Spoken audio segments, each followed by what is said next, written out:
This is an episode that you do not want to miss, and you're going to want to re-listen to it over and over again. It has that potential to change your life. Dr. Bruce Lipton goes deep into the subconscious mind and how we create our results in life, how our minds are programmed and are developed, and how to change those beliefs and programs to create a better life, as well as how our beliefs affect our biology and how to understand and recognize our energy. Stay tuned and thank you. I appreciate you. We are all playing 95% of the day these programs, and we don't see them. And I said, but you don't know what the programs are. And I said, well, I can tell you what the programs are. Why? 95% of your life is coming from the programs. Your subconscious, your behavior is a printout. That's the expression of your life. Yet your life is shaped. So I say, you want to know what your programs are? Look at your life right now and recognize this. The things that you like or love that come into your life that make you feel happy and all that, things that come in, they come in because you have programs to acknowledge those things. But, and this is the big one, the things you wish for and desire, but you have to struggle, work hard, put effort into it, always trying to overcome. You're working so hard, you're sweating to make it happen. Why are you working on those things so hard? And whatever the destination is, the subconscious programs don't support that. The first and best victory is to conquer self. Welcome to the Conqueror approach, a journey of self-mastery. To cultivate our mind, body, spirit, financial literacy, and allow our light to shine upon the world.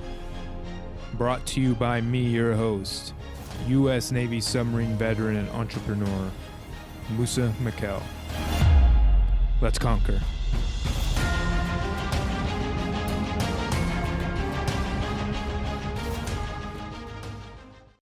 Welcome back to the Conqueror approach. Thank you for tuning in wherever you're tuning in from. Today I have a very, very special guest. Dr. Bruce Lipton, a pioneer in the new biology, is an internationally recognized leader in bridging science and spirit. He is the best-selling author of The Biology of Belief. If you haven't gotten it yet, please just add it to your reading list. You'll thank me later. And The Honeymoon Effect, as well as Spontaneous Evolution. Dr. Lipton has taken his award-winning medical school lectures to the public and currently an internationally sought-after keynote speaker and workshop presenter. He lectures about the leading-edge science and how it connects to mind, body, medicine, and spiritual principles. Thank you, Dr. Bruce Lipton, for joining me today. It is an honor. I am honored. Thank you so much, Moussa, and so much appreciate our audience out there, because these are people trying to wake up and get out of the mix of what's going on. It's a chaos mess out there, but there's an insight as to what is going on. If you understand what is going on, then you become empowered. Knowledge is power. That's the whole secret.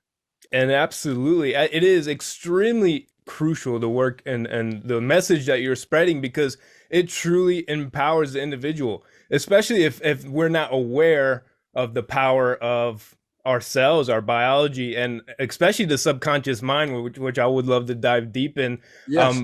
Because I've learned so much from you about the power of the subconscious mind, and I think most people, because they're so subconscious, they don't even realize that power. Well, they don't even realize they're subconscious. That's where the problem comes in, because the word subconscious means below conscious. So that means whatever is going on, you're not aware of what's going on. It's below your conscious level. And unfortunately, that's 95% of your life is not coming from your creative wishes and desires. It's coming from those programs that are back there. Absolutely. So with that, because you've mentioned it beautifully in your lectures, for people who don't really understand, because a lot of us, we think we're just consciously making every decision that we make and that's it, and there's no such thing as the subconscious, or we're just not aware of it. How much more powerful is the subconscious mind to the conscious mind?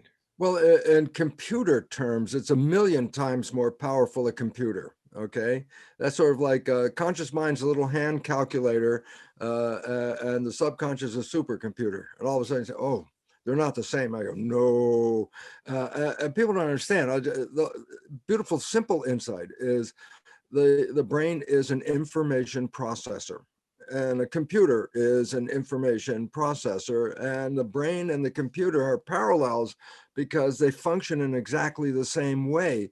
Little sidebar, it's interesting, human technology really follows what cellular technology created first. The technology inside your body exceeds what our science can even do out here in the outside world. So it's funny because always people think, oh, humans are so smart, and as you go down the chain, there's less and less intelligent. And then they say, well, what about a cell? And they go, intelligence? And I go, they created us. I think we should give them a little honor about that, because we are made out of 50 trillion cells. We are a cellular community. And if you understand how cells work, then you understand how humans work. And so let's go back to the information processing part of it. In your computer, which everybody's got some kind of computer going on. I say, in the old days, when you buy a brand new computer, they didn't come with programs. So you buy a brand new computer and you push start and it boots up and the screen lights up. And then I say, okay, now do something. And you go, well, no, I can't. And I go, what do you mean? Not until you put basic programs into the computer can you use that computer. So the significance is the human brain boots up in the last trimester of pregnancy. 3 months before you're born, the screen lights up. But it's not a usable computer until you put programs in it. So what happens is the brain in the first 7 years of a child's life is not fully functioning in consciousness, thinking and imagination and in that. The brain of a child is primarily in theta, which is hypnosis. But let me give you the characteristics. So it's like a child's characteristic, and that is mixing the real world with the imaginary world. That's theta. I always talk about the famous tea party where they pour nothing into the cup and then they drink nothing and they go, oh, that was the greatest tea I ever had. That is theta. or riding a broom and saying it's a horse, because in that child's mind, mixing the imagination with the real is so firm that even if a mother says, give me the broom, the child's like, not even, what are you talking about? Because to the child, it's not a broom anymore, it's a horse. So theta is hypnosis. And I go, well, significance is, look, to be a functional member of this world, you have to learn how to be a member of a community, and more importantly, to be a member of a family. The rules and regulations and behaviors, you can't just do whatever you want. So I said, well, there's so many rules. How does an infant learn all these rules? Thousands of rules. And I go, they learn it because the brain is in hypnosis, and whatever the child observes is like downloading. Just downloading behavior. Watch your father, see how he behaves. That's how fathers behave. Those are behavioral programs. Watch your mother, and that's how she behaves. That's how women behave, and that's a behavioral program. And then you look at the community, and you learn very quickly there are things that are right to do, and there are things that are wrong to do. And I go, so you learn these programs, and that's what the first 7 years is all about. Now, this is a little sidebar. This is really critical, and that is there's no filter that says this is a good program or a bad program. It just downloads all the programs.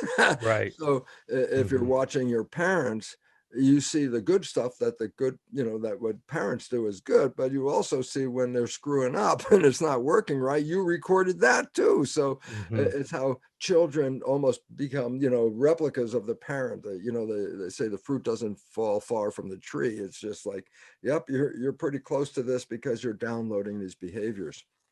So That's so powerful, yeah. And I so think, yeah, oh, not to cut you off, yeah, but go ahead. that I think that's just so powerful in what we see in generational curses, if you will, because they're just observing. They have no conscious to determine whether it's good or bad at that age. Right. It's just an experience. I gave a talk in Israel and in Tel Aviv. And it was interesting because we bussed in 300 Palestinians from the West Bank that had never even been in Israel, crossed the 5 miles across the line, had never even been there. And we brought them in University of Tel Aviv, and it was a big conference where I was speaking, and I was talking about this child programming that we're talking about right now.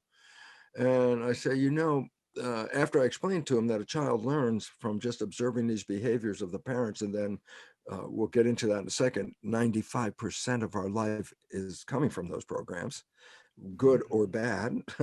And so I explained that to the people, that a life is programmed by these experiences. And then I in this room, they're finally, the parents and the adults are getting, okay, that this programming occurs in the first 7 years and that determines the character of your life. And then I show a picture with split screen.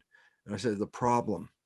And on one side of the screen is Israeli kids playing with machine guns. Real ones. And on the other side of the screen was Palestinian kids dressed up in military uniforms with wooden guns marching. And I said, this is the problem. I said, look what you're teaching these kids, before they even know who the other side is. They already have, I don't like the other side. Why? Because that's what I downloaded. I don't know. I don't like those people. I don't know who they are. If I ever see one, I'll know I don't like them because that's my program. Okay. And I said, you just program these kids to hate each other and they don't even know each other. I go, this is where your problem is. You're perpetuating a violence and a hatred from generation to generation to generation because the kids are observing the behavior of the adults. And if the behavior of the adults is a violent situation, the kids become violent. Why? That's because that's the program. And when I showed that picture, you could have heard a pin drop, 1,500 people in the audience.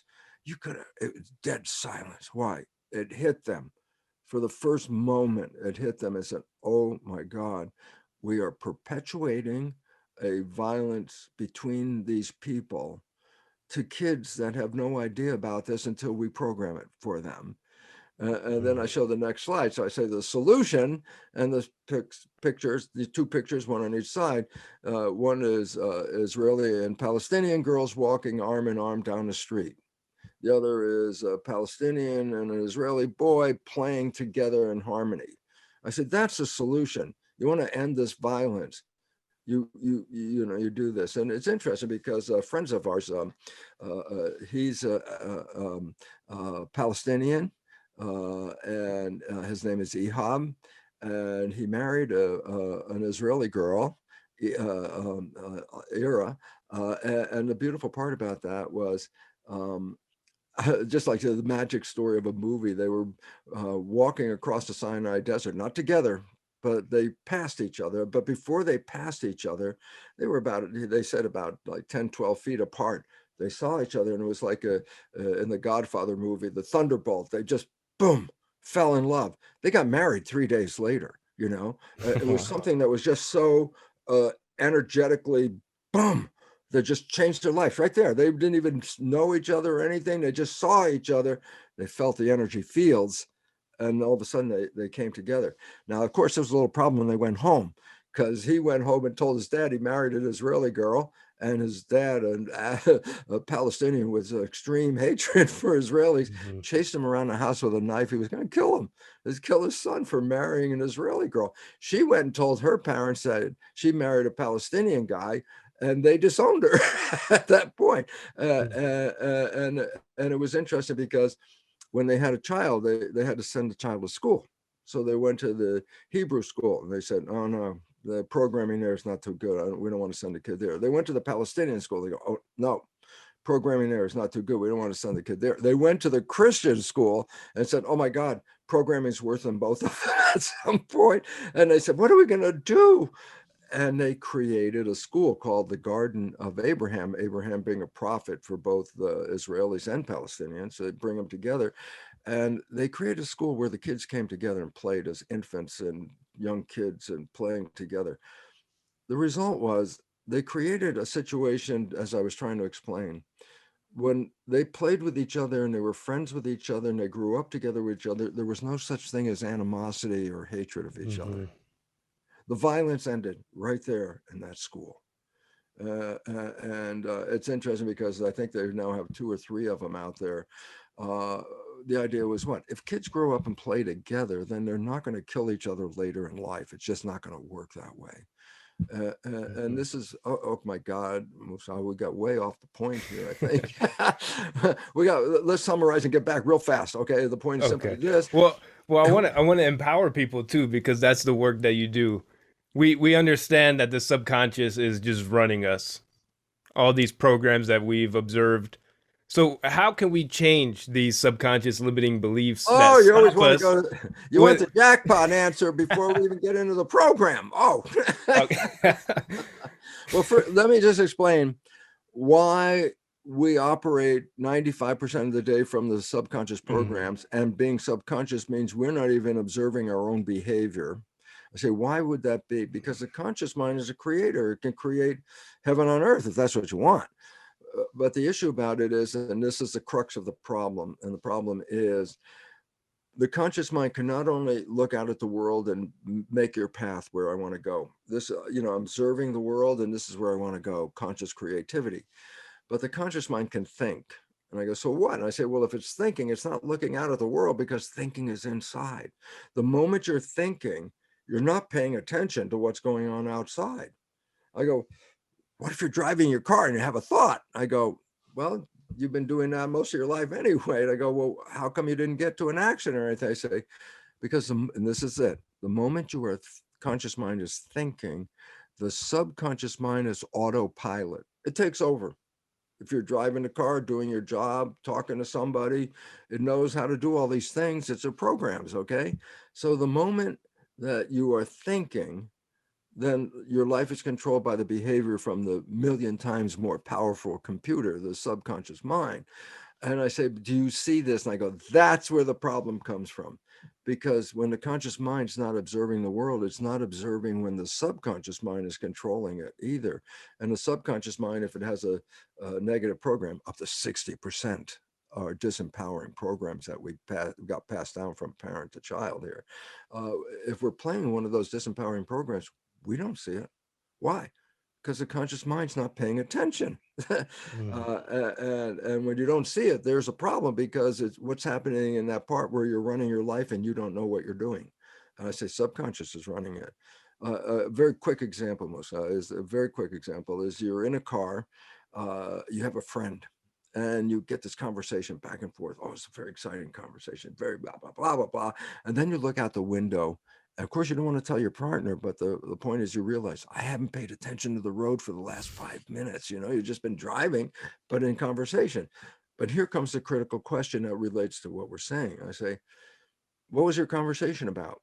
Oh, we talked about this and this and this. I go, okay, what was on the road for those 5 minutes when you were driving? And you go, I have no idea what the hell is on the road. Why? Because the conscious mind was not observing the behavior. Okay, so you have no idea what was on the road. So I go, this is a story of your everyday life. 95% of your life, you are thinking, you have no idea what's going on out there, but the subconscious program will manage it. And that's when I said, well, if you have good programs, that's no problem, man. But if you have programs that do not support you, then during that time, you are running programs that are sabotaging your life, and you're the only one that doesn't see it. A story told, I've told for 30, 40 years. And I'm looking for a new one because it's getting old now, 40, but I'll tell you the story. It's very simple. You have a friend and you know your friend's behavior very well. You happen to know your friend's parent. And one day you see that your friend has the same behavior as their parent. So you just got to tell your friend, you go, hey, Bill, you're just like your dad. I know what Bill's going to say. Right away, I know what Bill's going to say. He's going to say, how can you compare me to my dad? I'm nothing like my dad. The audience laughs. Why? They've all had the experience. I said, that's the most profound story in the world. And I go, why? Everybody else can see that Bill behaves like his dad. Who doesn't see it? Bill. I said, well, how come he doesn't see it? Because he's only playing the program he downloaded from his dad when he's not paying attention. So whatever that behavior is, he's the one that doesn't see it. Everybody else does see it. And then the conclusion, which, okay, everybody wake up now. We are all Bill. We are all doing this every day. Now comes the part that Moussa really wants to get into, because the hell with the backstory. Let's go from here to the future. Honestly, I could talk about this for hours, but I know we have a time limit. So back to the future part comes like this. It's like, as I said, you got programmed from the last trimester of pregnancy before you were born, a couple of months of programming. Mhm. A child that hears music that's played over and over again, the mother plays like music with speakers near her abdomen, so the vibration, the baby can hear it. The moment the baby is born, you play that music, the baby instantly responds because it memorized the music while it was even in utero. And it memorized a lot of behavior, which we'll get into in a bit if we Mhm. need to. But the point about it is this, you're already learning before you come out. Then I say, look, you're being programmed for 7 years. So I ask you a simple question right now. Tell me the program you got between a whole year program. Tell me the program you got between 0 and 1.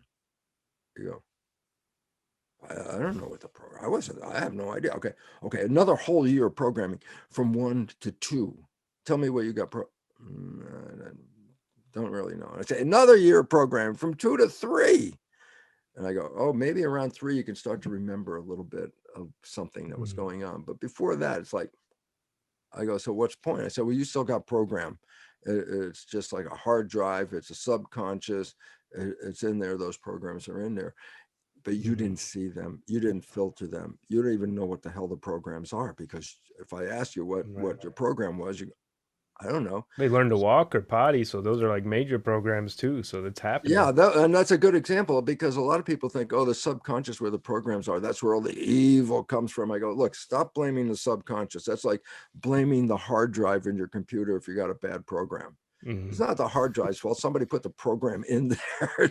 So the hard drive is like, well, I'm just a receptacle, and so the subconscious hard drive, it's not evil. It's just a recording device. So you got some good programs, you got some negative. About 60% are disempowering.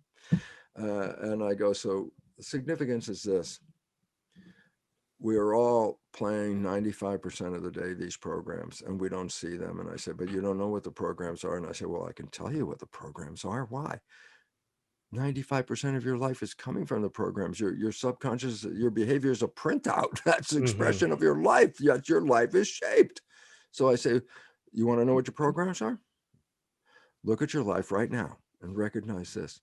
The things that you like or love that come into your life that make you feel happy and all that, things that come in, they come in because you have programs to acknowledge those things. But, and this is the big one, the things you wish for and desire, but you have to struggle, work hard, put effort into it, always trying to overcome. You're working so hard, you're sweating to make it happen. Why are you working on those things so hard? And whatever the destination is, the subconscious programs don't support that. So basically, Mhm. look at your life right now and say, the things I like that come in, great. I don't have to worry about those. I got programs that bring them in. But the things I struggle with are the things that I'm trying to override the hard drive subconscious program. I said, well, it's very difficult because you're only using a very small processor 5% of the day, and the million times more powerful processors working 95% of the day. I say, you got a problem here. You want to take that little tiny brain and change this big subconscious program. It's like a little difficult if you don't understand how to do it. And I go, that's where the problem comes from. How do you Mhm. change this? We've had conventional psychology, cognitive therapy, where you talk about your issues and history and you bring that up. And the idea is to flush it out. Well, it doesn't necessarily flush it out. It does bring it up to the surface, though. That's why Mhm. they carry boxes of tissues right always next to the couch or where the person's sitting. Why? They're going to cry. I said, why are they going to Mhm. cry?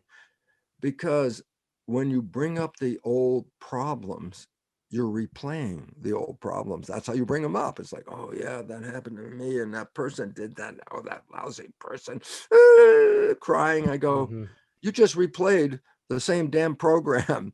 And guess what? The emphasis is on those entities that interfered with you.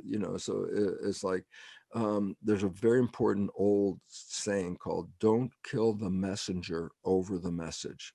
Meaning, it was some ancient Greek thing. I think some king sent a messenger to another king, and when the messenger arrived at the other king, the king was so mad at the message he killed the messenger. It's like, well, that Mhm. wasn't the problem; it was the king. It was the problem.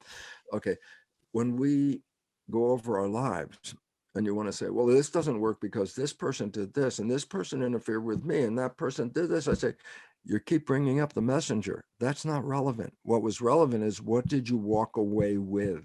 What program did it cause you to walk away with? Significance is this: you're still trying to beat up the messenger, and you haven't dealt with the program. It's the program that you carry, not the messenger. So I say, well, that's the big point. We have to change the way we look at this psychology thing and recognize that, look, we carry these programs, and we got them just by observing people. It's nobody's fault. If you came from great parenting, there's a very important book called Rich Dad, Poor Dad. I go, what's the book? It's exactly what I'm talking about. Children who grow up in rich families have a tendency to stay rich because the behaviors that led to that richness are passed from generation to generation. People who grow up in poor families grow up with the same limitations that their parents had.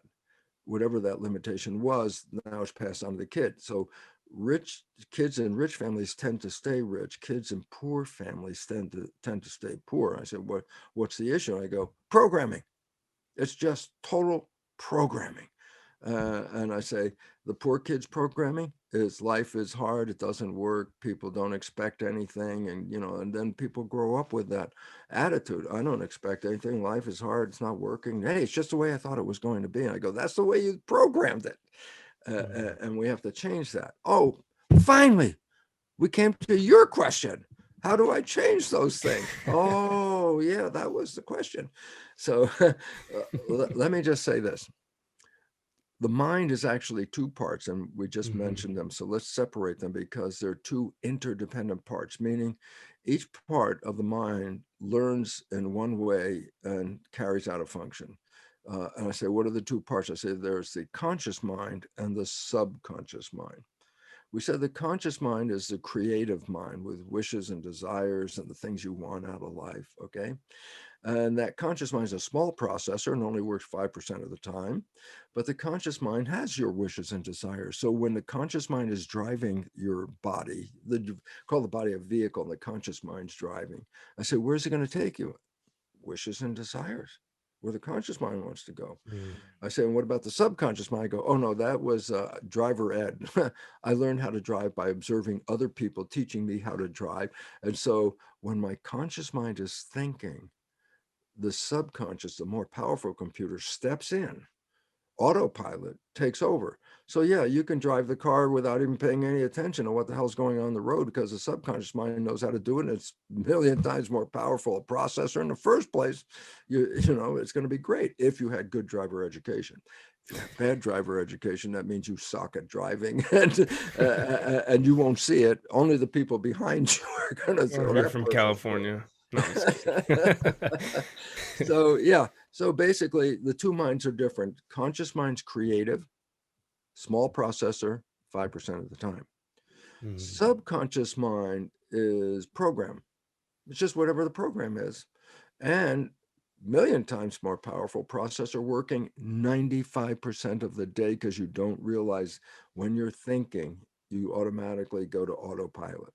Okay. And like Bill, you'll be playing programs and you won't see it. So when somebody says, oh, you're just like your dad, and Bill goes, no, I'm not. Why? He never sees himself playing those programs. And we're all Bill. So let's just say we all do this all the time. So I say, okay, two minds, two functions. Conscious mind, creative.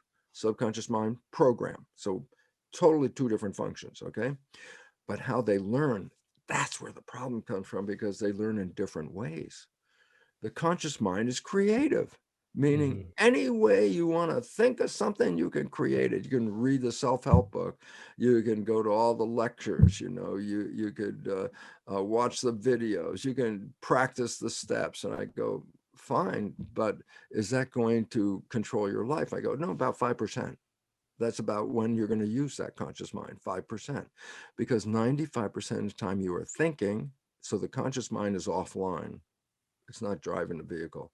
That's when the subconscious kicks in. So I say, conscious mind, creative. You want to change your conscious mind? Go, I have a new idea. Well, you can just change it. That's how fast creative minds work. Subconscious mind's habit. I go, by definition, a habit does not want to change, because if a habit changes, then it no longer fits the definition of habit, So I say the subconscious mind learns and resists change. Once it learns, it downloads behavior. but it downloads it by observing other people in the beginning, okay? Mhm. But you could still learn new habits after age 7. You learn how to drive a car.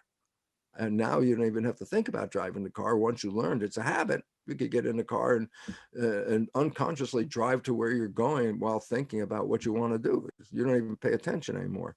So there are 2 learning phases, and this is where you wanted to get to the points. When did I learn? I say the first learning phase was 0 to 7.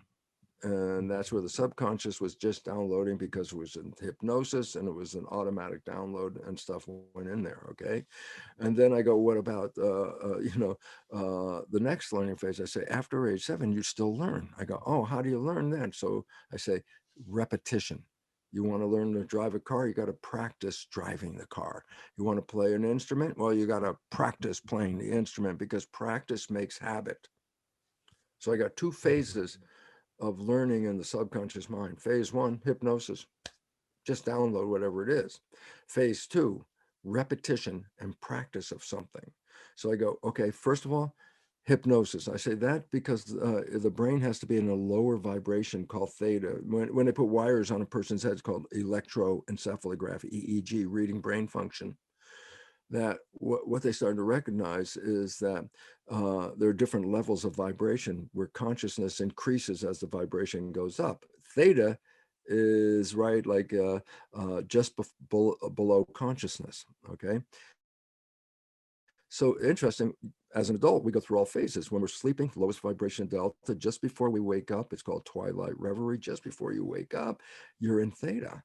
And then you wake up and now you're in a higher vibration, alpha, calm consciousness. And then when you go to work, more intense consciousness called beta.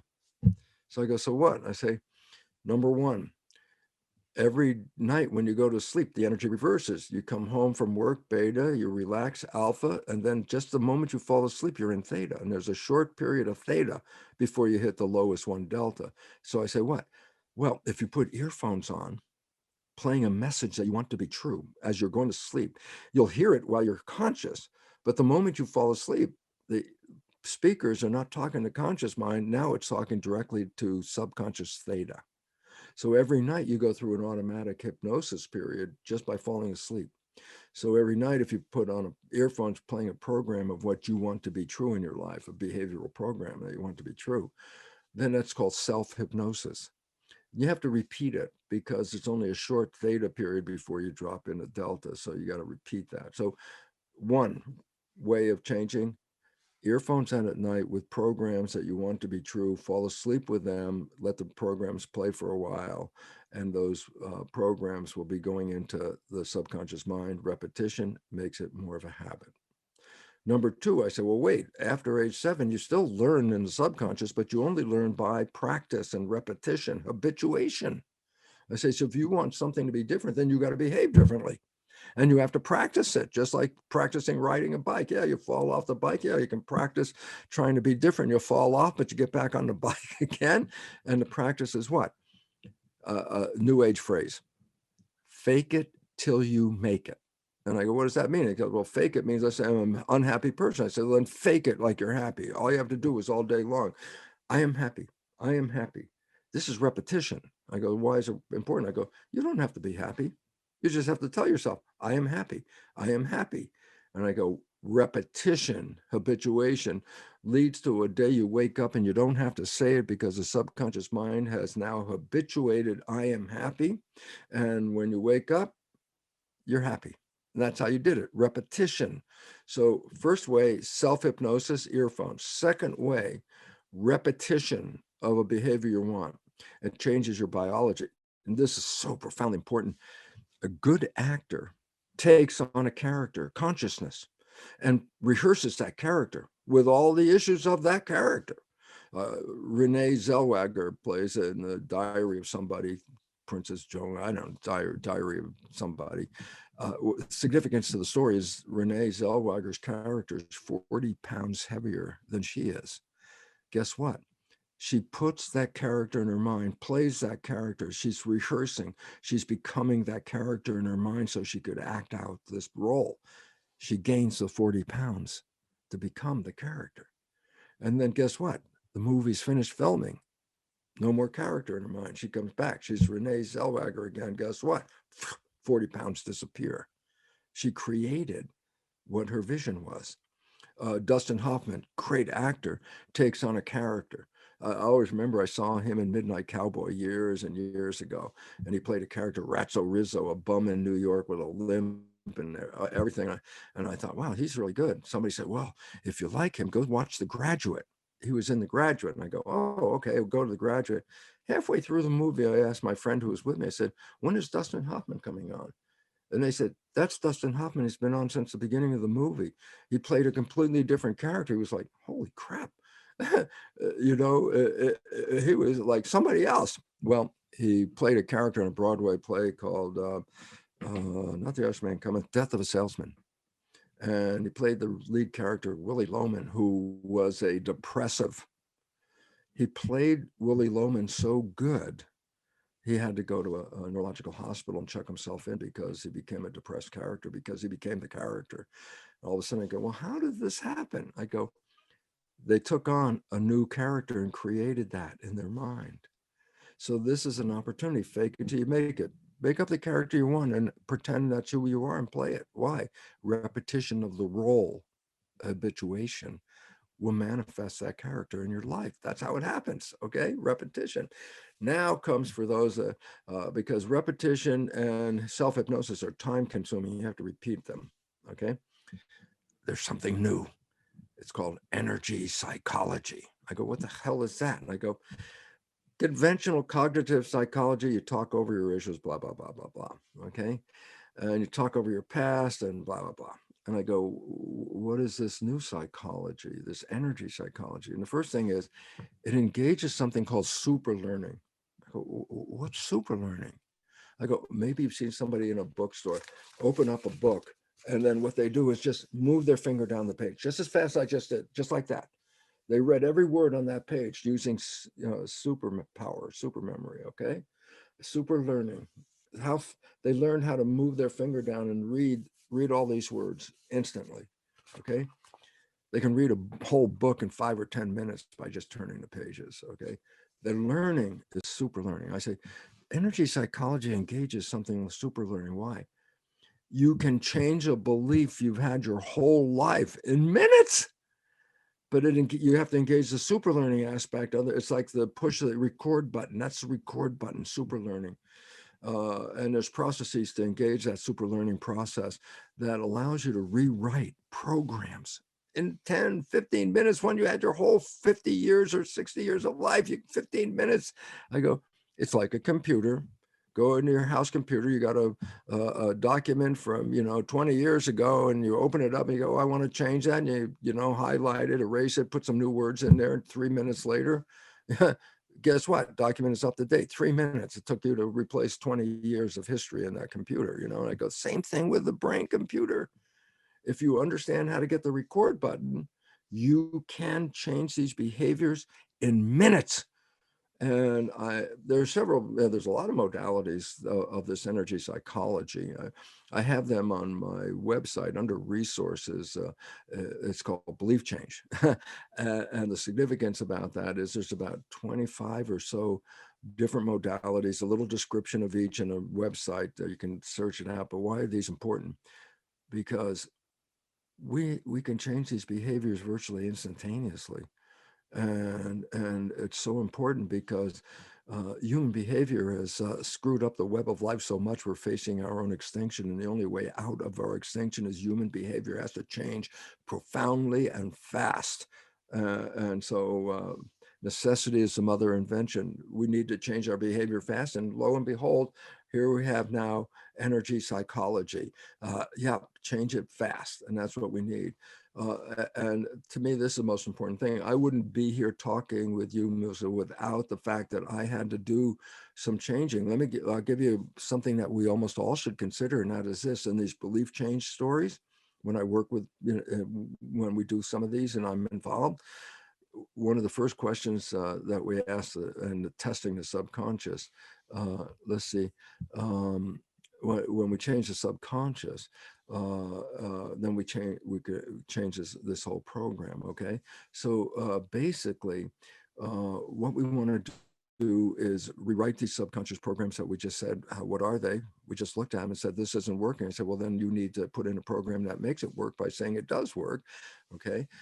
And one of the biggest issues that 80 to 90% of every audience, when we check for the belief, you ready? Mm-hmm. I love myself. 80 to 90% of every audience will not test positive for that belief. Wow. Now, this is so critical because it plays so big in your whole life. If you don't love yourself, then you don't take care of yourself, and you don't care, and you lost your I don't care kind of thing. And guess what? You can never find love either, because if someone says, well, I love you, and then you go, look, I know I'm not lovable. What's wrong with you? You have poor quality of choice right here. I'm not lovable. And then you chase them away, and then they're gone. And then you go, see, I'm not lovable. There's nobody here. And I go, well, you did this without knowing you were doing it. So the biggest issue, and your story is of your coming of age and moving into self-empowerment, which is a very impressive story that you carried through in your life and represent. And for me, dear audience, why is this important? Because there's talking the talk, and then there's walking the talk. And I know personally for myself, when I understood all this understanding about how, oh my God, we're manifesting our life with our consciousness, I said, I wanted to tell people, I said, listen, let me tell you how to create the most wonderful life on this planet. And they come in and I start talking, and then they look at me and they go, Lipton, for a guy who says you know this stuff, your life doesn't look that good. And I realized, oh my God, I'm talking this story, but I am not walking the story. And I caught myself. I said, you cannot go back and ever talk about this unless you now start to do this. And the thing is, as soon as I started to apply the principles, my life changed. Just like boom, holy crap. That caused me great, much more energy to go out there and talk to people, because it was like, it works. It absolutely works. And if you know the mechanism, then you have an advantage to get to the end rather than trial and error. I did this, I did that. And I go, no, if you understand the mechanism, you go right to the end. And the end of the mechanism end is very critical, because the end is understanding you are creating your life. And I go, oh, we're creating our life. That sounds so new agey. And I go, quantum physics is the most valid science on this planet in regard to the theory and then the expression of the theory. And I go, so what's important? I go, you ready? Primary principle number one, quantum physics. Consciousness is creating our life experiences. I go, oh, well, this is what the biology is now showing. How your mind consciousness translates into chemistry, which goes into the blood, and the chemistry in the blood controls the genetics and the behaviors of the 50 trillion cells making your body. Then it's like, oh my God, if you understand this, everybody wants to fix below the head. Oh, I got a problem here. I got a problem here. I got a problem here. I go, less than 1% of disease is connected to genes. Wow. Less than 1%. I said, we're in a healthcare crisis. The world's sick all over the place. Less than 1% in genes. Where's it coming from? Here. It's consciousness is controlling our biology just as much as physics has said consciousness is controlling our life experiences. They both say the same thing now. I go, with significance. Well, then you're the one that can change consciousness. Oh my God. But if you have to know how, and that's why we talked about it, I said there are 3 ways to change those programs. A, what are the programs? Look at your life. Whatever you're struggling with in that destination, you want this, but you're working hard to get to that. Then the point about it is this: the program between what you want and how you're getting is right in the middle, and you're trying to get there, and the program's stopping you. You want to rewrite the program.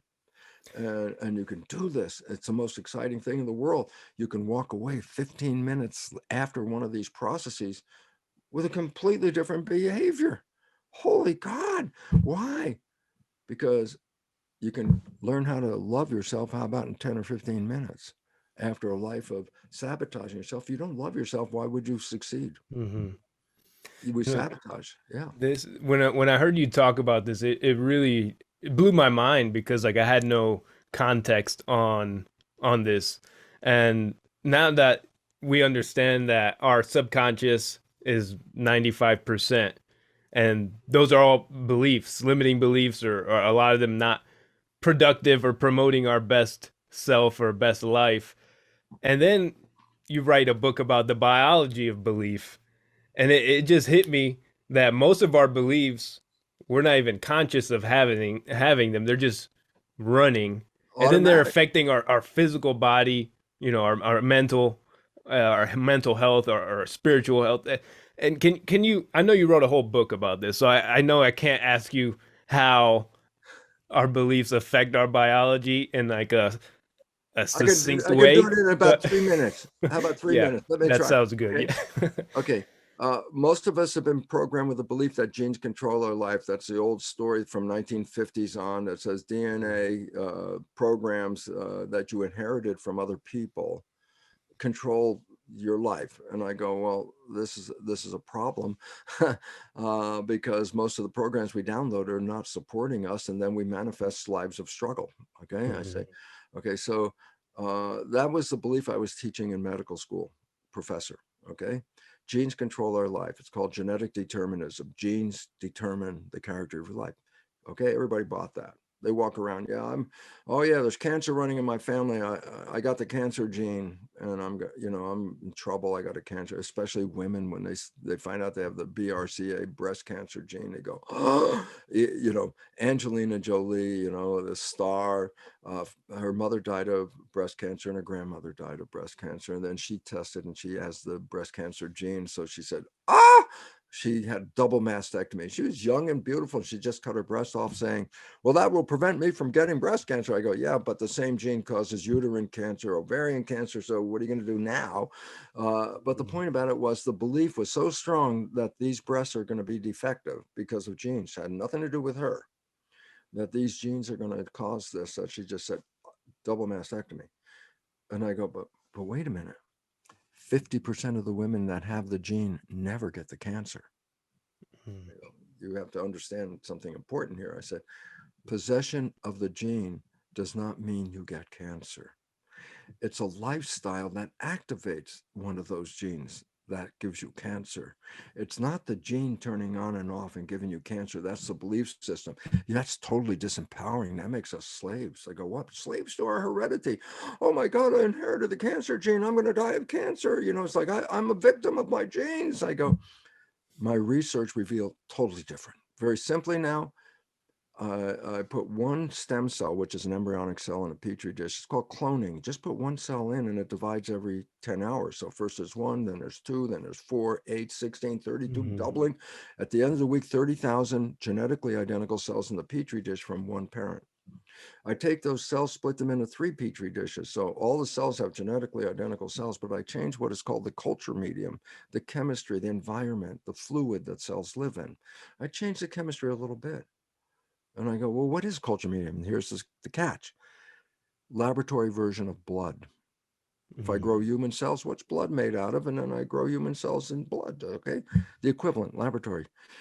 But in my experiment, I have 3 dishes, genetically identical cells in each, but I changed the chemistry of the culture medium a little bit. In one dish, the cells form muscle. In another dish, they form bone. In a third dish, they form fat cells. And I go, oh my God, what controls the fate of the cells? After telling medical students for years, genes control the cell, here I am, genetically identical cells in 3 dishes with totally 3 different fates. I go, so what is it that caused it to become one or the other? And I go, the culture medium, the environment. I go, oh, Jesus, that's the whole story of epigenetics. Control, epi means above. Epidermis, skin. Epidermis, above the dermis, epi. Epigenetics, control above the genes. It's in the blood, the chemistry of the blood. And I go, the human body is a skin-covered petri dish. It's got 50 trillion cells inside with the original culture medium, blood. I go, yeah, but it doesn't make a difference if the cell's in the plastic dish or the skin dish. It's still controlled by the environment, blood, culture medium. And I go, then what? Now comes the next step. And said, well, then the chemistry of the blood controls your genetics and behavior. I go, yes, it does. And I say, then who controls that? And I go, the brain is the chemist putting chemistry into the blood. And I go, then comes the final big one. So what chemistry should the brain be putting into the blood? And here it is. Whatever picture you hold in your mind, the brain translates that picture into complementary chemistry. There's a chemistry of love, including dopamine for pleasure, oxytocin for bonding, growth hormone, which enhances your vitality. But there's a different chemistry for fear, stress hormones and things called cytokines that affect the immune system. I go, wait, the chemistry in love is totally different than the chemistry in fear. I go, yeah. And I go, what was the ultimate control? The picture in your mind. I said, where'd you get the picture? Programming. I'm successful. That's different chemistry. I am poor. That's a different chemistry. And all of a sudden you start to say, well, wait, then the whole thing is controlled by the picture. And whatever picture you hold in your mind, you translate that into complementary chemistry. And I go, then all of a sudden I say, so the answer is simple.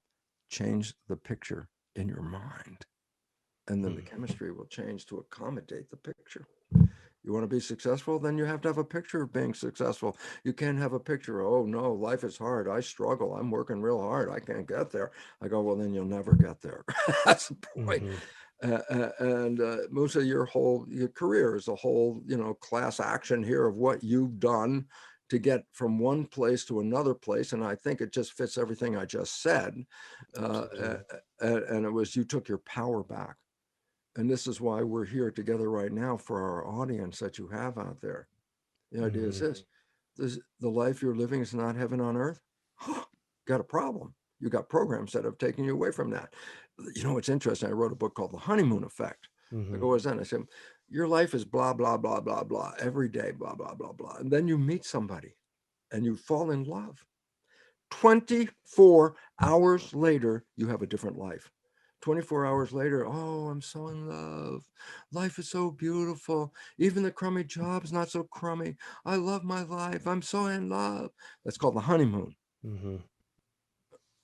How did 24 hours of being in love change this life? And the answer is because science has found out when you are thinking, you're coming from the hard drive with programs.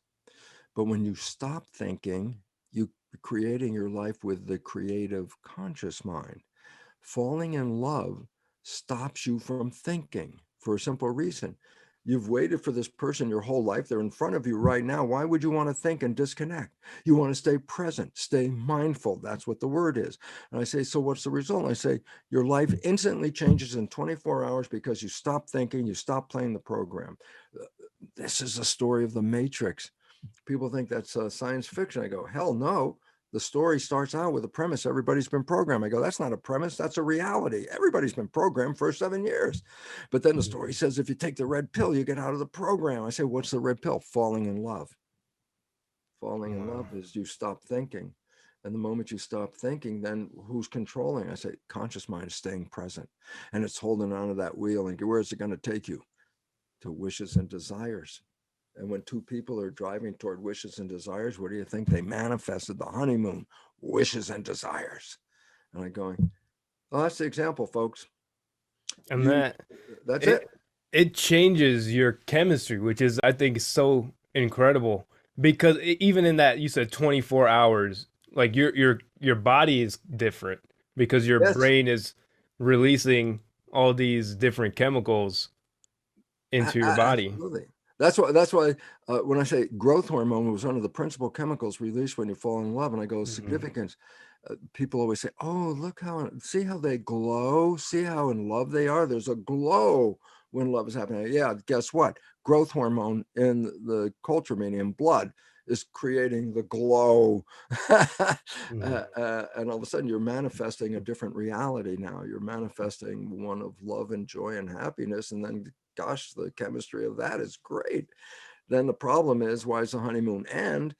And it does end for a simple reason, is because you can only stop thinking for a long time, but there's a point in our world is so busy. What are you doing next week? What chores do you have up? What happened last week? How am I going to move into the future and go do this? And planning and thinking and reviewing. I go, you're back to 95%. Coming from the subconscious, and the honeymoon disappeared just like that. So conclusion. And similarly, I'm sorry, go ahead. No, just conclusion is very simple. It said, Well, what if you would reprogram the negative programs in the subconscious and replace them with the positive programs of wishes and desires? Then guess what? Whether you're thinking or you're not thinking, both minds are creating the same end, heaven on earth. And all of a sudden it says, oh my God, then you can have the honeymoon every day of your life for as long as you live. And I go, 100%, 100%. And that's linked. That's the same information as like the placebo and nocebo effect, because It you do is mention that in your book. Because that ultimately you're creating those effects by your beliefs and your thoughts. 100%. That's one of the examples I use. A lot of people think, Mhm. I say, what is a placebo? Everybody recognize that. Oh, you took this pill and you got better thinking the pill was going to heal you. And then you find, oh, the pill was a sugar pill. Then what healed me? I said, your belief that you were going to get healed, the positive thinking. And everybody, oh yeah, placebo. And I go, the bigger issue is not the positive thinking. The bigger issue is the negative thinking. And I go, why? Nobody talks about it. I go, it's equally powerful in shaping your life as positive thinking, but in the opposite direction. With negative thinking, you can create any disease in the body. Cancer is primarily from negative interaction with the planet. It's not due to genes. There's no gene that causes cancer. That's a scientific reality. They can support cancer, but then they have to have a reason. And the thing is, disharmony in the system will provoke those genes to activate. And I go, so why is it important? I said, we spend more time with negative thinking than we do with positive thinking. I say, but negative thinking is equally powerful in creating, but it's not creating what you want. It's creating the opposite of what you want. And nobody talks about negative thinking. Oh, let's have more positive thinking. I said, let's have less negative thinking. Maybe that's more important. So powerful. And I feel like as great as this conversation is, it's just scratching the surface. So I just urge people to read your books, check out all your content. And I want to ask one last thing before we wrap Yeah. this up, that I just see a lot in this world, and I just wanted to ask you, because I want your advice. How can we remain hopeful in a world that seems or appears so negative and full of conflict and problems? The issue is to recognize the only way out of the issue, out of the problem, is not to fight the problem. Everybody wants to be crusader. Let's go in there and change the world. Buckminster Fuller, futurist, came very close to what's most important. He said, don't go in and try and change the system. Step outside and create a new system over here. And people will then follow you over there. This is the way to do it. You have to start saying, I want to create what I want to create. And stop being a participant in the old creation. It's the only way it's going to end. Do I have to fight the old creation? I say, no, you really have to learn how to ignore it. You can live in it without taking it in. You could look at it like an observer, third world. I'm watching this going, that behavior is stupid. Do I have to participate? No, I don't. Okay. You can observe the world, but you don't have to participate in that world. There's so many different things. One of my favorite little things is I talk about an energy checkbook. And I go, what do you mean? I go, we have checkbook in your bank account. I go, yeah, so what? And I say, money is energy. You got money, you can do what you want. You got no money, you can't do anything. I say, money is energy. So I say, do you just write checks for no reason at all? Hey, Moussa, you got a great shirt on. Yeah, I'm going to give you $5 because that's a great shirt. Or, oh, you look great. I'm going to give you a couple extra bucks too because you look great. I said, you don't give away your money. If you give away your money, you're giving away your life. Energy is lost. Okay. I go, but there is energy that runs the body. And the point about that energy is if you're giving away your energy and not getting anything back, it's the same as writing a check for just giving it away. And I go, what does that mean? I say, look at your life and start to realize how much of your life you're giving away your energy, you get nothing back. Energy in the body is the same as money in the bank account. And that if you start doing things because, well, that's just the way we do it. And I say, stop for a moment and say, is what you're doing going to advance your life or not? Are you just giving away this energy, but nothing is coming back for you or your community? I mean, if you're investing in yourself and your community, then you spend that money, but you don't just spend it. I always remember day one, first time I ever experienced it, because it was coming into my consciousness of, oh my God, we waste so much energy. I was in my lab in the university, and one of my faculty colleagues came in and said, "Bruce, don't forget we have the faculty party on Saturday night. What are you bringing?" And I stopped for a moment, and the vision of a faculty party is a bunch of people standing around with a drink in their hand, staring at each other, because they're not social in the first place. These faculty people, they don't, they just come together because we're the faculty. And I go, yeah, but nobody gives a damn about each other. You know, they're just there mingling. And I go, oh man, Saturday night, I work all week and I have to give up Saturday night to stand about with a bunch of people and a drink and just go, ah. And I thought, I don't want to do that, but it's tradition. So I turned to him and I say, oh, damn, I forgot. I made this appointment. I forgot it was a faculty party and I have to go to do whatever, blah, blah, blah. I can't go. I got to go. And he looked at me and said, you're not going to the faculty party? I said, no, I got to go do something. And he walked out.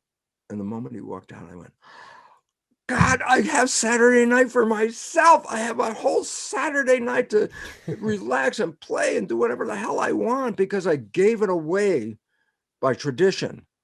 For what? No benefit to me. Just eat up my time. My time is my life. What the hell I want to waste it for? That was day one that said, what else am I doing where I give up my energy, but I get nothing back? And I realized, cut bait, baby, cut the line, let go. Don't let that line pull you because your energy is your life. Energy is life. And if you put your energy into things that return nothing to you or to your community, then you just wrote a check and gave away your life. That's what you've done. So it's real important to stop and say, how much of this stuff am I doing because other people do it and that's tradition versus how much of this stuff am I doing because I want to, it benefits me or benefits my community. That's worthwhile investment. The other one, throwing your life away. It's a good wake up call. Before you spend that energy, write that energy check and see, is this going to return? If it doesn't, it's like, then save the energy and party on Saturday night. Now that is the beautiful question to reflect on. And as we wrap this up, Dr. Lipton, I just want to thank you so much. I really truly believe the greatest gift we can give is our authentic self and our time. And you do that, and you've been doing that for so many years. And I honor you so much. I thank you and all the work that you're doing and that you're continuing to do. I'm just downloading what the universe taught me, what the cells taught me. I'm just telling you guys what it's doing because I am a recipient of that information. And as you understand, I started to use that information. And a guy who never believed in spirituality, never believed in love, couldn't find it because, hey, I downloaded behavior from my father. That was dysfunctional with my mother. How the hell am I going to find a relationship when I start off with dysfunctional behavior that I don't even know I'm playing? And for 40 years until I changed that program, now I write a book called The Honeymoon Effect. Why? I've been in a honeymoon with my partner, Margaret, for 25 years now, every day. It's like, oh my God, I live in a different world. I go into the other world, do my work. I don't let it take me. I come back to my world. That's a choice for everybody out there. Are you living your life? Or are you living the life of the rules that somebody else made and you don't even get any benefit from it? It's like, time to cut bait. Time to save that energy. It's your life. And you have control if you understand it. And the big understanding, as we brought out, is, well, 95% of your life isn't even your life. That's a program. And take the red pill. Absolutely. Tune into everything Dr. Lipton has. All his books are amazing. All his content is amazing. He has hours and hours of content. And just check him out on social media. Everything is linked. Dr. Lipton, thank you so much for being a gift to me and my podcast and my audience and the world as a whole. Moussa, I want to thank you for this opportunity to stand on this little soapbox platform and talk to a wonderful audience, because I know our audience is out there because they want to have that self-empowerment that you've expressed, that I've learned myself. And not just expressing it, but getting down to the genes and the chemistry and all that stuff of, oh my God, that's how it works. It's available to all of us, but guess what? The leadership does not want you to know this stuff, because then you become empowered. Or the medical industry, or Oh my God, financial yeah. industry. That's right, because what you feel you're a victim of, that when you feel you're a victim, that means you will pay for a rescuer. Okay. Mm, So a little sidebar, just to, hey, you want to think about something? That in the Journal of the American Medical Association and in the British Medical Journal, both very prestigious scientific journals, they report that the third leading cause of death in the United States, well, let's say what the first is: heart disease. Okay, what's mm, second? Cancer. What's third? The third leading cause of death has a Latin name. It's called iatrogenic illness. You go, oh, what the heck is that? It means illness as a result of medical treatment. mm.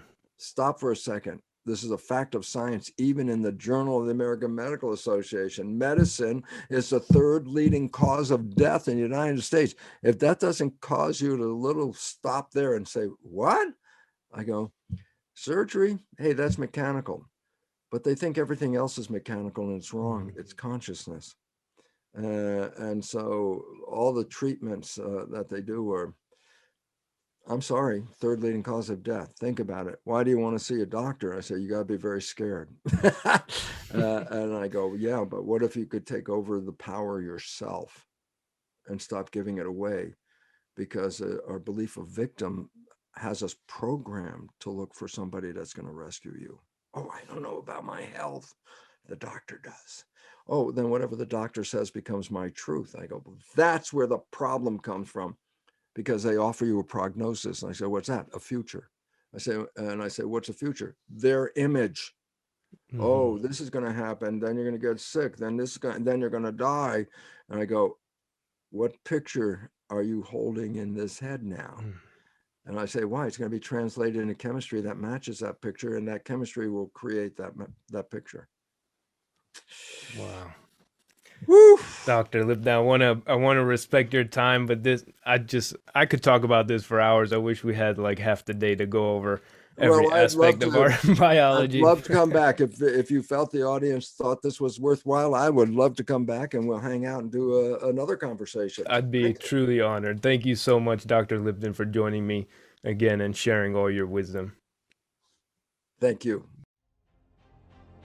That is all for this episode. Thank you for tuning in. If you found any value in this episode, someone you know will also.